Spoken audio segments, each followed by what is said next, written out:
वक्त हुआ हमारे हॉट इशू का और खान की कॉल, हुकूमत का ओवर रिएक्शन। लेटेस्ट सूरत हाल क्या है? अली बिन गंडापुर पेशावर से आ रहे हैं, वो सवाबी के मकाम पे छछ, सवाबी दरिया के उस तरफ दरिया सिंध के और दरिया के इस तरफ छछ इंटरचेंज है पंजाब में, वहाँ पहुँचे हैं। हमें ज्वाइन करेंगे सजाद हैदर, हमारे नुमाइंदा समा के, उनके काफिले के साथ चल रहे हैं। सजाद साहब अस्सलाम वालेकुम। जी वालेकुम सलाम। कितने लोग हैं तकरीबन इस वक्त काफिले के साथ? जी बिल्कुल, तकरीबन 12 बजे का टाइम दिया गया था सवाबी इंटरचेंज का, लेकिन वज़ीर आला खैबर पख्तूनख्वा जो है अली अमीन गंडापुर वहाँ पर जो है दोपहर को 3 से 3:30 के दरमियान जो है पहुँचे, लेकिन वहाँ पर रश होने के बायस जो है उनको कंटेनर आने तक काफ़ी जो है वक्त लग, जिसके में मगरिब की नमाज भी होगी। मगरिब की नमाज तो होने के बाद तकरीबन 6 बजे के करीब जो है वज़ीर आला की सदारत में काफिला जो है सवाबी इंटरचेंज के रेस्ट एरिया से जो है रवाना हुआ और अभी इस टाइम जो है 25 किलोमीटर के मुसाफत पर वाक़िया छछ इंटरचेंज, वहां तक ये काफिला नहीं पहुंच चुका। कारकुनान जो है वो वज़ीर आला के कंटेनर के आगे आ रहे हैं और पैदल चल रहे हैं, जिसकी वजह से काफिला जो है काफी सुस्त इस टाइम चल रहा है और काफिले में जो है तादाद का गाड़ियां भी हैं और खवातीन भी हैं जो शामिल है और वो काफिले के साथ साथ जो है पैदल जो है कंटेनर इस टाइम जो है मोटरवे के ऊपर रवाना है और छछ इंटरचेंज के मकाम के करीब पहुंच चुका है। अच्छा, कितने लोग होंगे आपके ख्याल में गंडापुर साहब के साथ?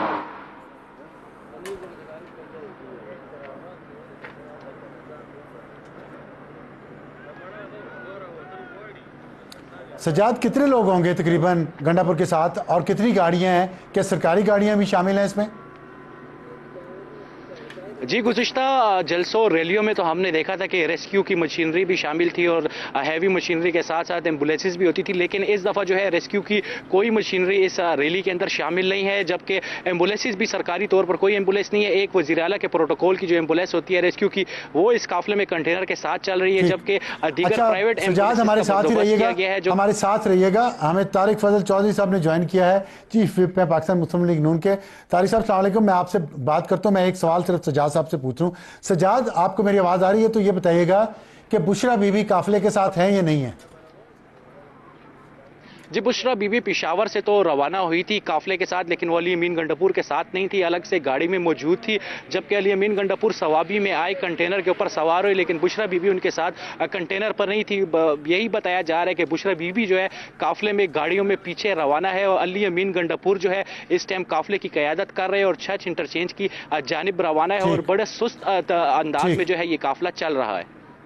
बड़े सुस्त अंदाज में। बहुत शुक्रिया बात करने का तारिक फजल चौधरी साहब। बहुत सुस्त अंदाज में काफिला आ रहा है और इसका मतलब है ये तो कल ही पहुंचेंगे, तो हमारी इस्लामाबाद और पिंडी में रहने वाले लोगों की ज़िंदगियां मुश्किलात का शिकार हैं कल से। कल पहला दिन, आज दूसरा दिन, कल तीसरा दिन हो जाएगा। तो क्या खोया और क्या पाया हुकूमत ने इसमें से? बहुत शुक्रिया अफसार साहब।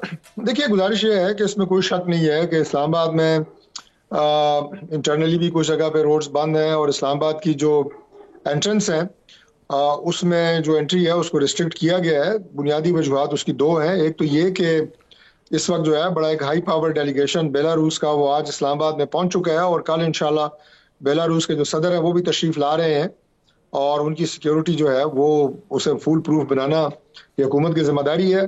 और दूसरे नंबर पे जो इस्लामाबाद के रेजिडेंट्स हैं, इस्लामाबाद में जो प्रॉपर्टीज हैं, निजी हैं, सरकारी हैं, इस्लामाबाद में जो हसास बिल्डिंग्स हैं, स्टेट के जो इदारे हैं उनकी बिल्डिंग्स हैं, उसके अलावा डिप्लोमेटिक कोर है, इस तमाम की सिक्योरिटी को फुल प्रूफ बनाने के लिए और जान माल के तहफ़्फ़ुज़ के लिए शहरियों की ये इक़दाम किए गए हैं। बुनियादी तौर पर पाकिस्तान तहरीक इंसाफ की क़यादत को ये सोचना चाहिए कि हर 10 दिन बाद वो एक कॉल देते हैं और उसके बाद ये तकालीफ शहरियों को उठानी पड़ती है।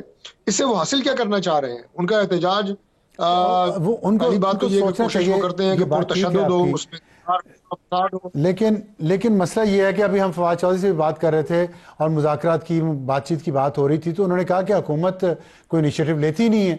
तो आपका कोई इनिशिएटिव है? मोहसिन नकवी कोई बातचीत कर रहे हैं बिहाइंड द कर्टन्स अली अमीन गंडापुर से? देखिए, बिहाइंड द कर्टन्स तो बातचीत होती रहती है, होनी भी चाहिए। मैं तो कहता हूं कि बिहाइंड नहीं, फ्रंट ऑफ द कर्टन्स होनी चाहिए। पाकिस्तान जिन हालात से गुजर रहा है उसमें जब तक सियासी जमातें और उनकी क़यादत बैठेगी नहीं और बैठ के यकनकाती एजेंडा के मुल्क को कैसे आगे लेके जाना है, इसमें बात नहीं करेगी, पाकिस्तान के मसाइल इस तरह हल नहीं होंगे। ये खींचातानी, ये अफरा तफरी, मुल्क में पॉलिटिकल अनसर्टेनिटी क्रिएट करके पाकिस्तान तहरीक इंसाफ को कुछ नहीं मिलने वाला। या तो वो कोई जेल ब्रेक करके इमरान खान साहब को इस एहतजाज के बाद लेके जाना चाहते हैं, वो पॉसिबल नहीं है, और उसके बाद 26वीं अमेंडमेंट को रोल बैक करना चाहते हैं एहतजाज के नतीजे में, वो पार्लियामेंट से ही होगी 2/3 अक्सरियत से रोल बैक, उसके अलावा मुमकिन नहीं है। और कौन सा ऐसा टारगेट है जो वो इस एहतजाज के बाद हासिल करना चाहते हैं? आप देखें वज़ीर आला जो आपने अभी बताया कि वो जनाब एक लाओ लश्कर लेके इस्लामाबाद की तरफ रवां दवा है। पिछली दफा भी उनके साथ ऐसे लोग शामिल थे जो मुसल्लह हैं, मरने मारने की बातें कर रहे हैं। एक सूबे का वज़ीर आला वफाक के ऊपर और पाकिस्तान के दारुल खिलाफे के ऊपर चढ़ाई कर रहा है। दूसरी तरफ देखें कि पारा चनार में 50 से जायद लोग जो हैं वो उनकी शातें होती हैं, गोलियां मार दी जाती हैं उन्हें, और वो 200 गाड़ियों का काफिला जा रहा है पारा चनार, उसमें फायरिंग हुई है। वहां गए हैं वज़ीर आला?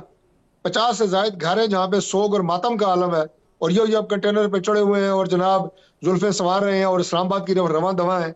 यार अब खौफे खुदा करें, आप क्या लोग बिल्कुल हैं? बिल्कुल कोई आपको एहसास है कि आप एक है, सूबे इसमें के कोई चीफ शक नहीं है। लेकिन दहशतगर्द लेकिन ये बताइएगा, आप सरकारी छुट्टी लेके इस्लामाबाद में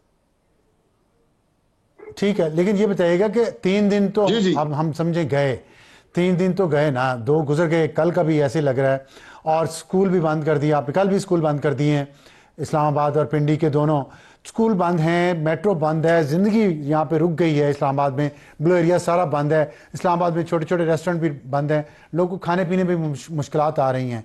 आपके ख्याल में ये 3 दिन से ज़्यादा कितने दिन मजीद चलेगा? कुछ आवाम को बताइए। देखिए 3 दिन से ज्यादा तो इनका हमेशा की तरह इनका जो एहतजाज है इसने ठोस होना है। और आज इस्लामाबाद में, पिंडी में, पंजाब के बाकी अजला देखें कहाँ पे कोई निकला है, कहाँ पे कोई रैली आई है, कहाँ पे कोई ये जो एक फजूल बात है कि एहतजाज के बाद इमरान खान रिहा हो जाएगा, ये नाकाबिल अमल बात है। लोगों को समझ है इस बात की किस तरह के इमरान खान ने रिहा अदालत से होना है, इस तरह के एहतजाज से नहीं होना। लेकिन इसका जवाब तो पाकिस्तान तहरीक इंसाफ की क़यादत से आप लें कि आप लोगों की जिंदगियों के अंदर एक्सपेक्ट क्या कर रहे हैं? जो है मैं वो उनसे पैदा करवा के, लेकिन आप क्या एक्सपेक्ट कर रहे हैं? आपकी प्लानिंग क्या है कि 3 दिन से ज्यादा ये चले तो फिर क्या होगा? देखिए हमारा काम है कि जब तक ये फसाद खत्म नहीं होता उस वक्त तक इस्लामाबाद की हिफाजत, इस्लामाबाद के शहरियों की जानो माल की हिफाजत और रेड जोन की हिफाजत। आप बता दें अफसार साहब, अगर इस्लामाबाद को खुला छोड़ दिया जाए तो ये जो मॉब आ रहा है, मैं ऐसे कोई पॉलिटिकल वर्कर नहीं कह रहा, मॉब कह रहा हूँ, हुजूम कह रहा हूँ, क्राउड कह रहा हूँ, पुरतशद्दुद बातों के बाद इनको इकट्ठा करके जो वज़ीर आला ला रहा है, इनके हवाले इस्लामाबाद कर दें। आपके स्टूडियो से खुदा गवाह है फर्नीचर तक उठा के ले जाएं। अब क्या बात कर रहे हैं? इस्लामाबाद को और यहाँ के अवाम को, यहाँ की प्रॉपर्टीज को तहफ़्फ़ुज़ देना, ये हुकूमत की जिम्मेदारी होती है, और वो जिम्मेदारी हम अदा कर। हमारा स्टूडियो तो जाहिर है पहले आएगा उनके टारगेट पे, क्योंकि हम तो आगे बैठे हुए हैं, लेकिन उसके बाद बारी तो आप लोगों की वजारतों की आएगी। देखिए मैंने आपका स्टूडियो से मुराद ये है कि आपसे बात कर रहा हूं तो आपकी मिसाल दी है, मैंने तमाम सरकारी निजी अमलाक की बात की है, प्राइवेट प्रॉपर्टीज की बात की है कि आप हुजूम के सामने आप इस्लामाबाद को उनके हवाले तो नहीं कर सकते। फिर उसके बाद सर आपका रेड जोन है, तो इसलिए जो शहरियों की जिंदगी में मुश्किलात है मुझे उसका अंदाजा है। मैं खुद इस्लामाबाद का रेजिडेंट हूँ, आज मैं फिरता रहा हूँ शहर में, देखता रहा हूँ इसके अलावा कोई हिकमत अमली नहीं थी क्या? आप बातचीत कर लेते, मतलब आप बंद कर देते, वो कहते हैं हम आ रहे हैं, आप शहर को बंद कर देते हैं। अब वो इस पे प्राइड ले रहे हैं कि देखिए हमारे लीडर के कहने पे पूरा पाकिस्तान बंद हो गया, जेल के अंदर से वो पाकिस्तान बंद करवा देता है, जैसे अल्ताफ हुसैन कराची बंद करवाया करते थे। तो क्या इसका अंजाम क्या होगा? अल्ताफ हुसैन जैसा, या कोई वाकई यहाँ पे आप लोग मुज़ाकरत करेंगे? सर मैंने ये बात सुनी है जो आपने कही है कि उन्होंने कहा जी के रास्ते बंद हो गए और हमने अपना टारगेट अचीव कर लिया है, तो इसका मतलब है कि उन लोगों का टारगेट ये था कि रास्ते बंद करवाएं, उनका टारगेट ये था कि लोगों की जिंदगी में मसाइल पैदा हो। अगर ये टारगेट था उनका फिर तो यकीनन उन्होंने हासिल कर लिया है। लोगों की जिंदगी में मुश्किलात आई हैं, लोगों को आमदोरफ्त में प्रॉब्लम हो रही है, अगर वो ये टारगेट अचीव करना चाह रहे थे तो मैं उन्हें सल्यूट पेश करता हूँ। लेकिन अगर वो जो इनकलाब की और इमरान खान को रिहा होने की बातें और बाकी कर रहे थे, उस टारगेट के तो वो करीब भी नहीं है, ना पहुंच सकते हैं। ये अफरा तफरी और लेकिन इंतशार एक की सियासत तासुर से ये जो कुछ बन हासिल रहा नहीं है, होने वाला। उन्हें होश के नाखून लेने पड़ेंगे। एक तासुर ये जो बन रहा है कि बार बार ओवर रिएक्शन इतना हुकूमत ने दिखाया कि हुकूमत लगता है कि घबरा गई है, इसका असर मार्केट पे कल पड़ेगा, स्टॉक मार्केट पे। वैसे जनरल बिजनेस जो सेंटीमेंट है, बेलारूस का सदर भी कल आ रहे हैं, तो एक हुकूमत की पोजीशन वीक तो लगती है ना, इतना ओवर रिएक्शन जब करते हैं तो। अफसार साहब, अगर आप किसी प्राइवेट घर के बाहर को 2 सिक्योरिटी के गार्ड देख लें तो उसका ये मतलब नहीं होता कि वो घबरा गया है। अगर बैंक के मैनेजर किसी बैंक के बाहर आपको 10 सिक्योरिटी गार्ड नजर आए तो उसका ये मतलब नहीं होता कि बैंक का मैनेजर घबरा गया है। ये सिक्योरिटी मेजर्स आपने हर सूरत में लेने हैं बाइसियत गवर्नमेंट, कोई भी गवर्नमेंट होगी। मैंने वो तमाम चोर चक्कर डाकों के लिए रखे होते हैं ना उन्होंने, शहरियों की जानो बैंक माल वालों की, ने, वो कुछ सरकारी, वो कोई सियासी वर्करों के लिए नहीं रखे होते ना, वो चोरों डाकों के लिए रखे होते हैं। जिम्मेदारी वो हमारी मजबूरी है। नहीं, चोरों और डाकुओं के लिए नहीं, फितने और फसाद और इंतशार वालों के लिए भी रखे होते हैं ना, जो लॉ एंड ऑर्डर की सूरत हाल को खराब करें, जो जलाओ घराव की बातें करें। और वो मनाजर इससे पहले इस्लामाबाद में हम देख चुके हैं कि इन्होंने जलाओ घराव भी किए, इन्होंने हर तरह का फितना और फसाद जो सियासत के अंदर मुमकिन था वो इन लोगों ने किया है। आप वज़ीर आला की बातें सुने, ये बात, उन्हें परवाह है कि फेडरेशन क्या चीज, एक सवाल आपसे, उन्हें परवाह है इस बात क्या चीज होती है। जी जी, एक सवाल पूछना चाहता हूं कि आपके ख्याल में, हुकूमत है, आप ज़ाहिर ताकत में हैं, तो आपके ख्याल में ये जो कुछ कर रही है पीटीआई और इसके अली मीन गंडापुर और बुशरा बीबी, आप समझते हैं कि इन मुजाहिरों को आप कुचल देंगे, कुचल देना चाहिए, या कोई और भी हिकमत अमली है, मतलब बातचीत के ज़रिए कुछ ले कुछ दे के उसूल पे तय करके भी आप आगे बढ़ सकते हैं? क्या रास्ता आपका फाइनल है? पहली बात तो ये में है, ताकत में नहीं है, जिम्मेदारी में है। ये जिम्मेदारी है जो हम अदा कर रहे हैं। दूसरी बात यह है ठीक कि जो मुजाहरे होते हैं उन्हें नहीं कुचलना चाहिए। जो पुरअमन टेस्ट होते हैं वो हर एक का आईनी हक है, वो उसका देना चाहिए, मैं मानता हूं इस बात को। लेकिन क्या ये पुरअमन एहतजाज है? मुझे आप बता दें पूरी अपनी ईमानदारी से, क्या वो पुरअमन एहतजाज की बात कर रहे हैं? वो तो पुरतशद्दुद अलगार की और चढ़ाई की बातें कर रहे हैं, इस्लामाबाद को फतह करने की बातें कर रहे हैं। तीसरी बात, इसलिए उसका रास्ता रोकना जरूरी है। तीसरी बात जो आपने की, बिल्कुल मुज़ाकरात के जरिए, बातचीत के जरिए, अफहम तफहीम के जरिए मामलात को आगे चलाना चाहिए, लेकिन ताली दोनों हाथों से बचती है। हम तो तैयार हैं, पहले भी पैगाम भेज चुके हैं, बाद में भी। लेकिन इमरान खान साहब के अंदर जो खुद पसंदी का एलिमेंट है, जो तकब्बर का एलिमेंट है, वो उन्हें नीचे उतरने नहीं देता कि वो अपने लीडर्स को कहें कि आप बातचीत करें। बातचीत के मराहल होते हैं। लेकिन में हम आज असेंबली में चौधरी से भी हमने बात की है, शेर अब्दुल मरवत से भी, शुएब शाहीन से भी, बहुत सारे लोगों से आप बात करते रहे हैं पिछले दिनों में। उनका जो मुझे इंप्रेशन मिला है वो ये है कि जो कुछ खान साहब इस कहने के बावजूद कि मैं सिर्फ एस्टेब्लिशमेंट से बात करूंगा, पीटीआई कहीं ना कहीं राजी है कि हुकूमत को इनिशिएटिव ले और उनसे मुज़ाकरात का आगाज़ करे। इंतज़ार वो कर रहे हैं लेकिन हुकूमत इनिशिएटिव नहीं ले रही।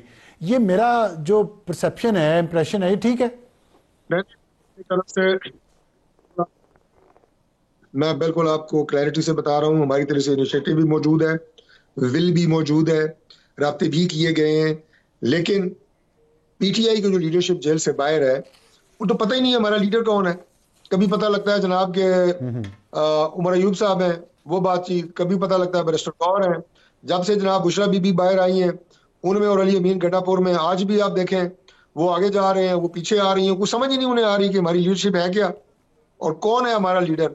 इमरान खान साहब से तो बात करने के लिए, उनके लिए भी हम तैयार हैं। पहला निश्चित उधर रख लें, हमें इतराज नहीं। और मैं आपको एक बात कह दूं, पाकिस्तान के हालात ठीक होंगे जब तक ये सियासी क़यादत बैठेगी। ठीक है, सियासी क़यादत को बैठना पड़ेगा इस मुल्क के मसाइल के हल के लिए। ठीक है, बहुत शुक्रिया तारिक चौधरी साहब।